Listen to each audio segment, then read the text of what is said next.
Soldier moms have successfully petitioned the Army to change its policy on pregnancy, allowing them to advance in their military careers while growing their families. The change grew from suggestions on a Facebook page, The Army Mom Life. Those morphed into a white paper, and senior Army leaders accepted a number of its recommendations. The new policy, which includes extending the exemption from height and weight requirements from 6 months to a year for pregnant and postpartum soldiers, was announced Thursday. Among the other changes, pregnant soldiers will no longer be required to wear dress uniforms, and after giving birth they will be given a year to defer deployments. 2 of the soldiers who helped write the paper talked to USA Today before the policy was released. "When we're pregnant, it's almost like we're incapable, and that's so far from the truth," said Lieutenant Megan Gephardt, 26, a 2018 graduate of West Point and mother of 2 sons. Gephardt, an engineer officer, acknowledged that physical fitness is a prerequisite for military service and part of Army culture. She has coached and trained pregnant and postpartum athletes.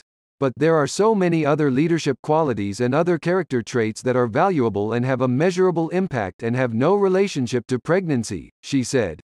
"Failing to accommodate pregnant soldiers who can lead is myopic," she said.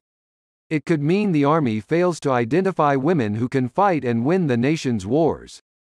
There are about 182,000 women in the Army, representing about 18.4% of its soldiers, according to Major Angel Tomko, an Army spokeswoman. Fewer than 6,000 of them are pregnant at any one time. "These updated policies are an investment in the health, wellness and quality of life of approximately 400,000 parents who serve in our Army," said Lieutenant General Gary Brito, the Army's top personnel officer.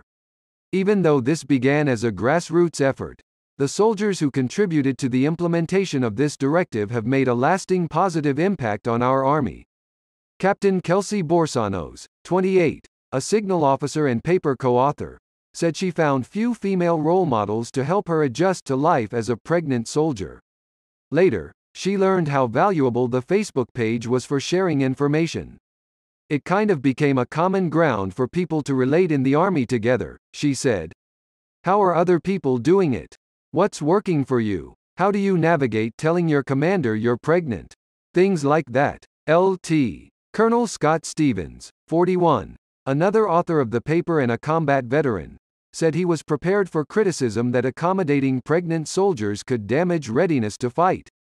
"Nobody would blink an eye if a soldier broke a bone on a parachute jump and needed time to heal," he said. "The same should hold for pregnant soldiers. The minimal investment in pregnant soldiers will pay off in the long term with their lifelong love of the profession," he said. "That professionalism makes the U.S. military the best in the world," he added.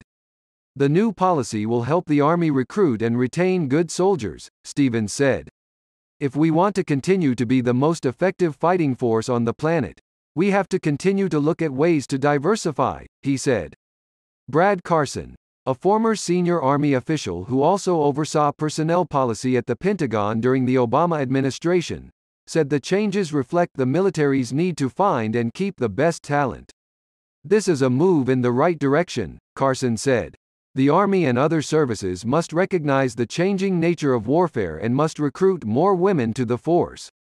These are common-sense measures that don't inhibit readiness but do improve morale and retention."